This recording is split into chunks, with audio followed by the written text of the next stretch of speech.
So, thyroid cytology.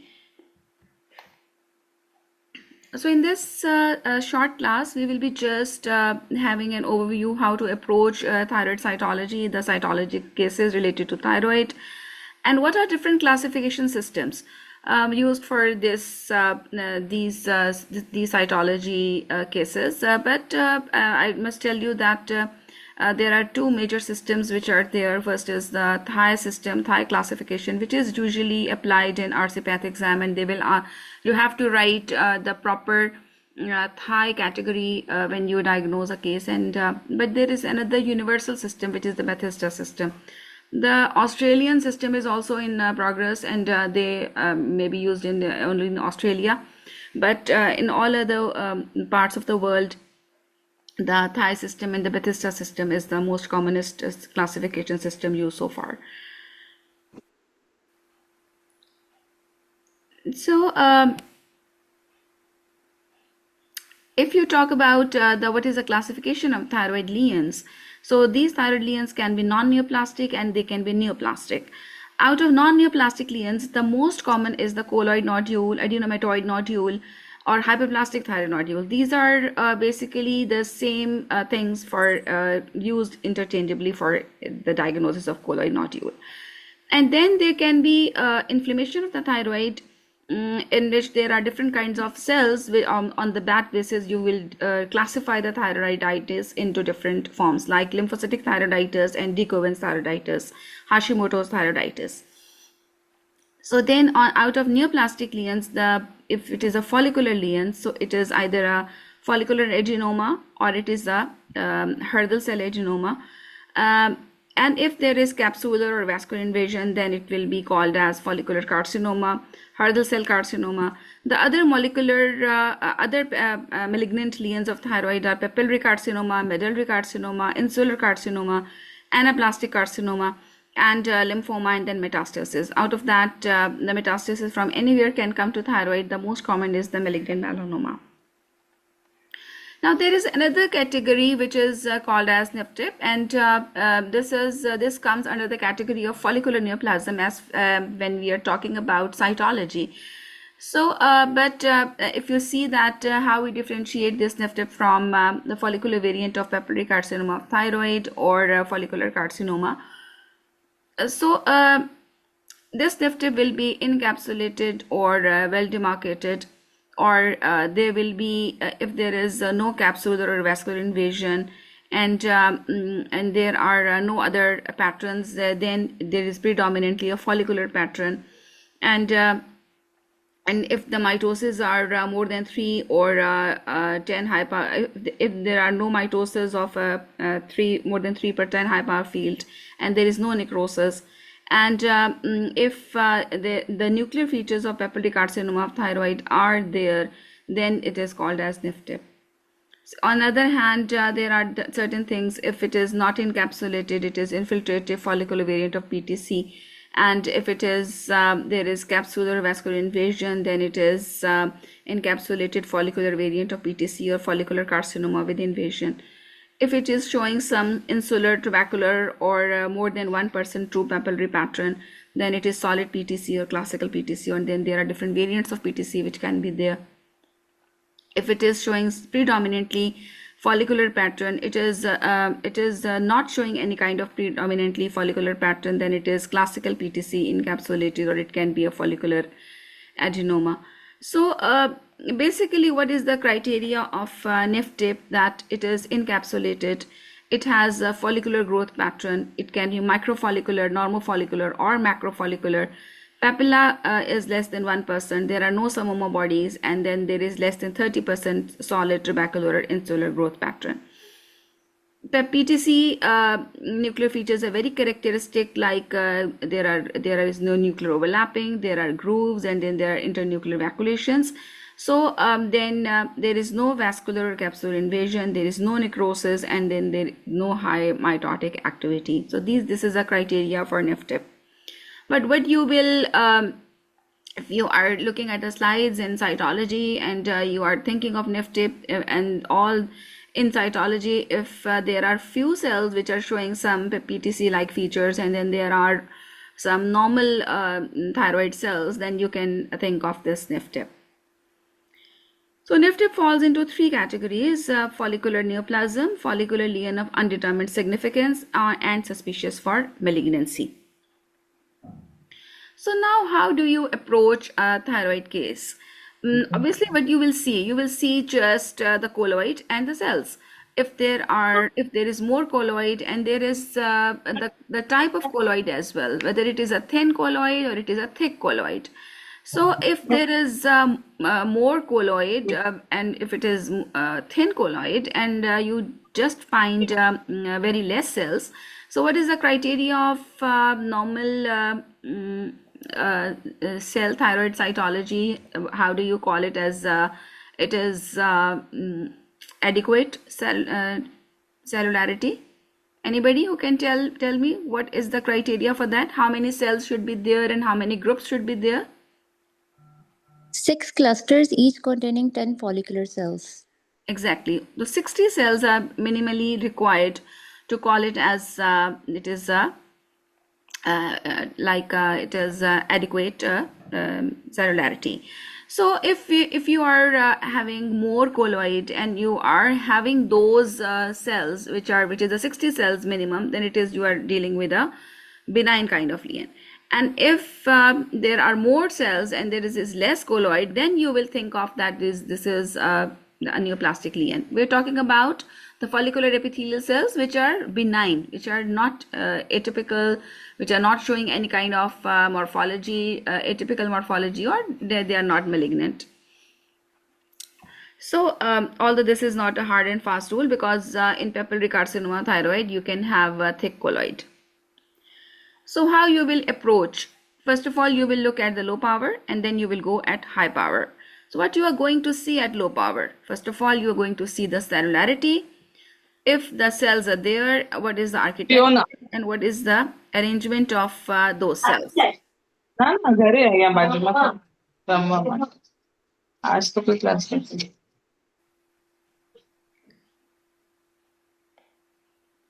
Okay, so when you are talking about cellularity, you are going to see the architecture as well, and you are going to see the arrangement of the cells as well.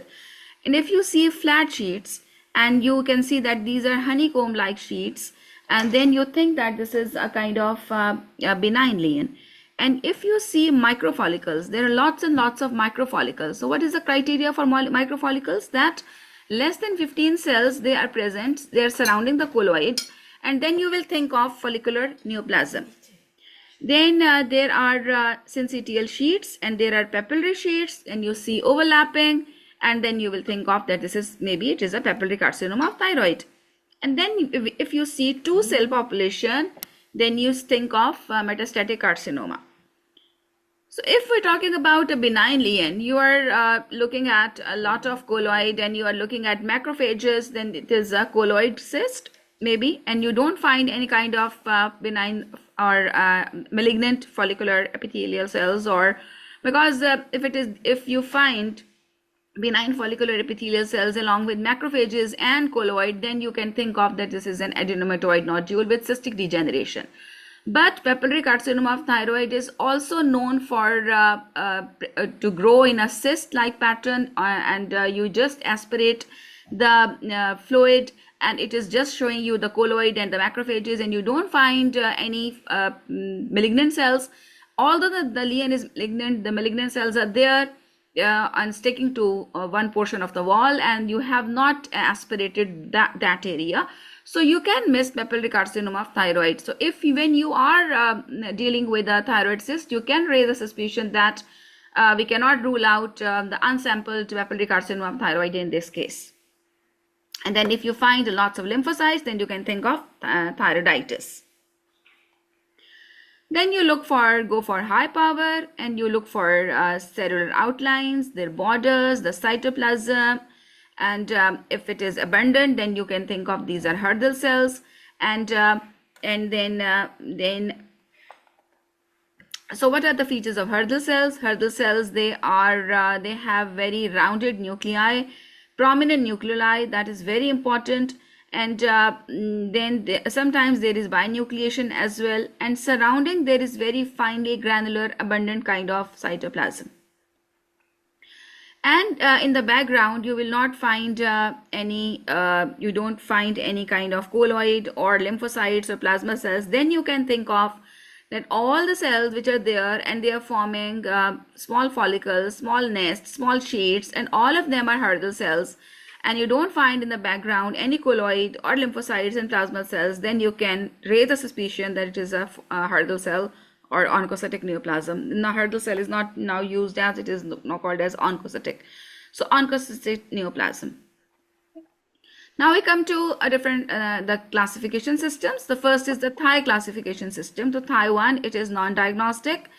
And what do you understand by non-diagnostic? As one of the participants told us that you should have this kind of number, 60 cells in one case. It doesn't need that these 60 cells should be present on one single slide. They can be present in different slides, and then you can just count them, and then if you count them as 60, then you call it as a adequate sample. So Thai 1, you will say that when you don't find these cells and there is just the colloid and there are some macrophages, then in that case you have to repeat FNA. And Thai 2, when it is called as non-neoplastic, when you find those 60 cells and those 60 cells are showing benign features, and along with there are macrophages and there is colloid, then you will make a diagnosis of hyperplastic or adenomatoid nodule with cystic degeneration, or if there are no macrophages, then only the adenomatoid or colloid nodule. And in that case, the second FNA is also required, the second after 6 to 12 months apart. Thai 3, which is a follicular lesion, or it is a suspected neoplasm, and it doesn't mean that it cannot be benign. It can be just hyperplastic nodule, because sometimes you have sampled the area which was cellular, but on the other hand, on the other side, there were areas which are showing lot of colloid, and but you have sampled that area which is just showing the hyperplastic, the follicular epithelial cells, and because of that the cellularity was high and you just suspected it is a neoplasm. So in that case you have to be very careful. You just say that is a follicular lesion. It can be a hyperplastic nodule, it can be follicular neoplasm, it can be follicular adenoma, or it can be follicular carcinoma. So in that case, in any case, when you call it as Thai 3, the surgical removal of the lobe is indicated. And Thai 4, when you are not sure of malignancy, you find benign cells as well, and you find some cells which are malignant, and you are atypical, and you are suspicious. Maybe it is these are papillary carcinoma. What are these cells?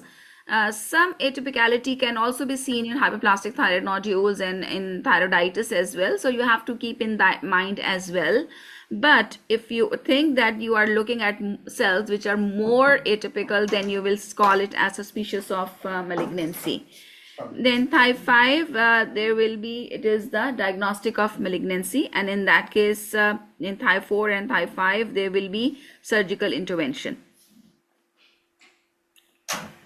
Thai 3 cases you have to discuss in MDT, and you can call as for repeat FNA as well. So this is a pathista category which is showing that non-diagnostic or unsatisfactory repeat FNA with ultrasound guidance. Benign is clinical follow-up. ATP of undetermined significance, or follicular lesion of undetermined significance, OSFLOS. It is then you have to do the repeat FNA. What is the criteria for OSFLOS? Similar, that you are looking for more benign cells and there are few cells which are atypical. And when you see lots and lots of follicular kind of cells, then you will say that this is follicular neoplasm, or it is suspicious for a follicular neoplasm.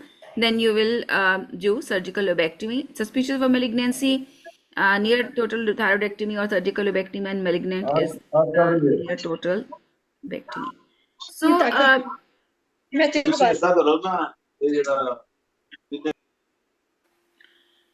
if we compare that, if we compare this British Thyroid Association and Royal College of Physicians criteria, which is it is dividing it into 5 categories, Thai 1 to Thai 5. And the Batista system is categorizing it into 6 categories: unsatisfactory, benign, atypia, suspicious for malignancy, and then malignant. So the Thai 3 is encompassing the atypia of undetermined significance, follicular lesion of undetermined significance, and suspicious of neoplasm. Otherwise, the Thai 4 and Thai 5, they are same, and Thai 1 and Thai 2 are same. So differential diagnosis of thyroid lesions, either it can be benign or it can be malignant. This is the look when you will get only thin, watery kind of colloid. And you can see that this is a bluish kind of material which is spreaded across the slide, and it is very thin. Sometimes you will find thick colloid and these cracks are there. Then you can think of that this is, you can have an idea that this can be a benign follicular nodule or it is a colloid nodule.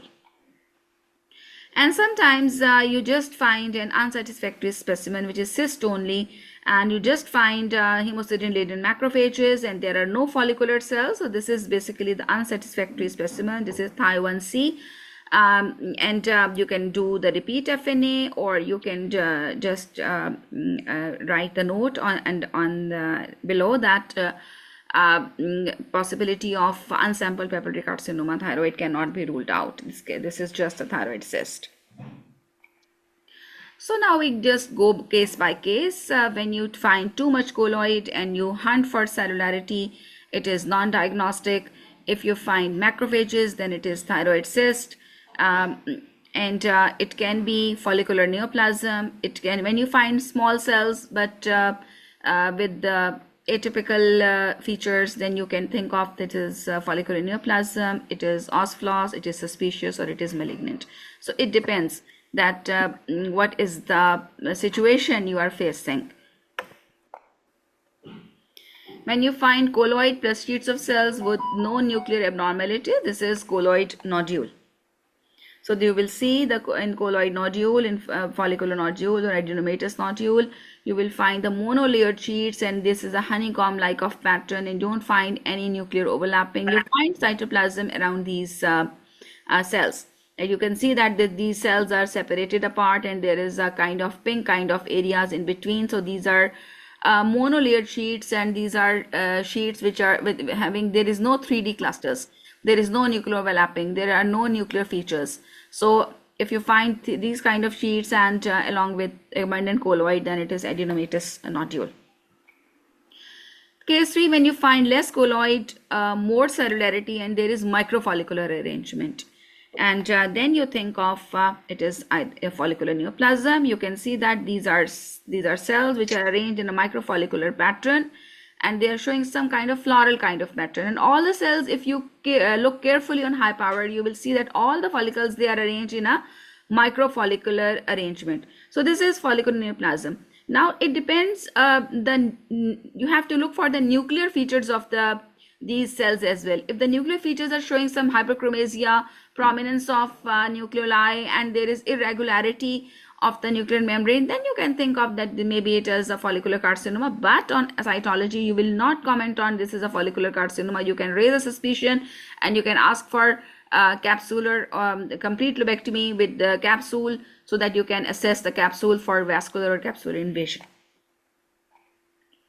Case 4, when there is less colloid, there are more cells, but all of the cells are oncocytic cells or they are Hurther cells, and they are showing microfollicles. So what will be the diagnosis? It will be follicular neoplasm, Hurther cell type, and this is the commonest lesion which comes in exam. And if you look at these cells, these all cells are arranged in microfollicular kind of pattern, and these cells are some variable cytology. Some cells are small and some cells are a little bit large, and they are showing prominent nucleoli, which is a feature of our oncocytic cell. And so what do you see? That these cells are basically from a Hurther cell neoplasm. Maybe on histopathological examination, it turned out to be a follicular oncocytic carcinoma. When you will call it a suspicious for papillary carcinoma, when you find a mixture of cells, when you find small cells which are the normal thyroid follicular epithelial cells, and then you find cells which are showing some enlargement, nuclear irregularity, pleomorphism, and you can see that you can find macrophages in between as well. That I was talking about that.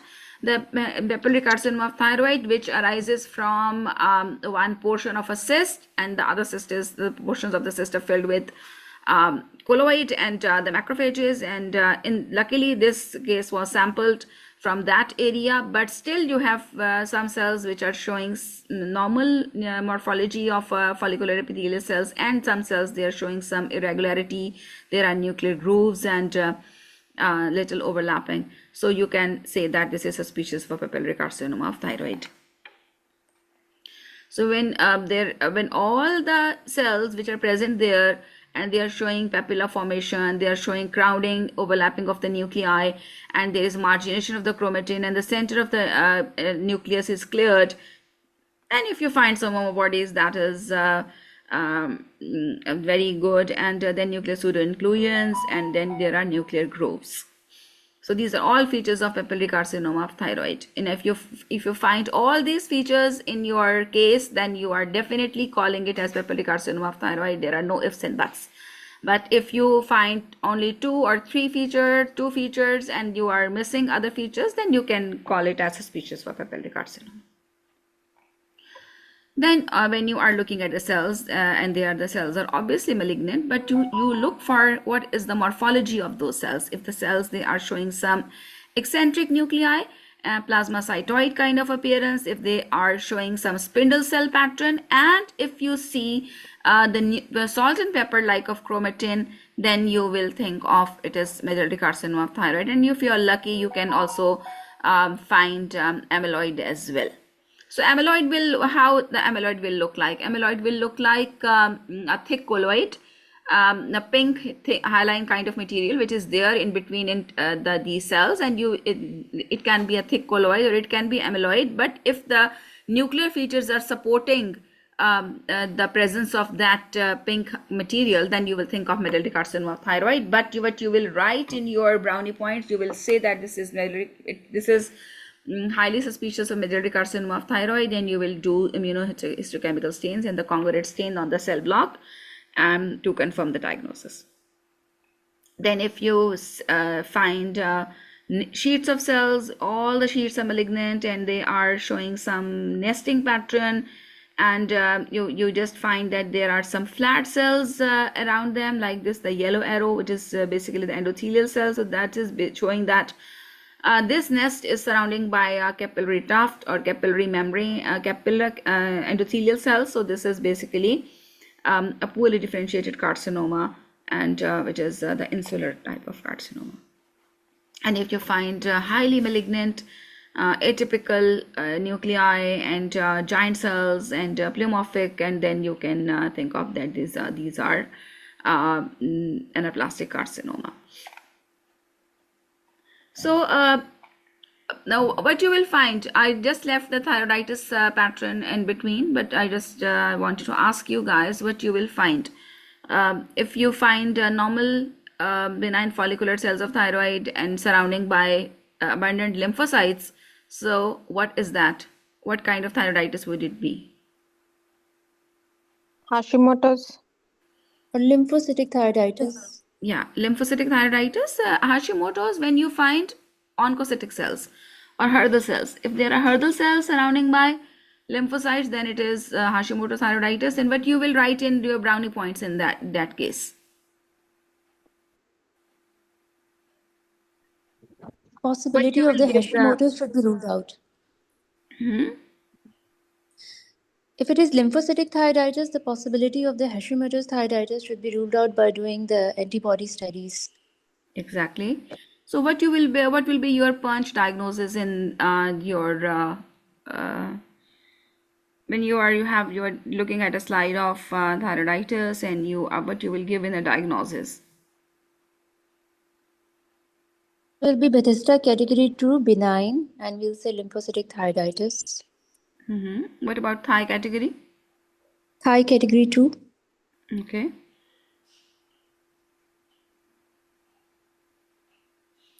Okay, and what about Jacobin's thyroiditis? Granulomas will be there.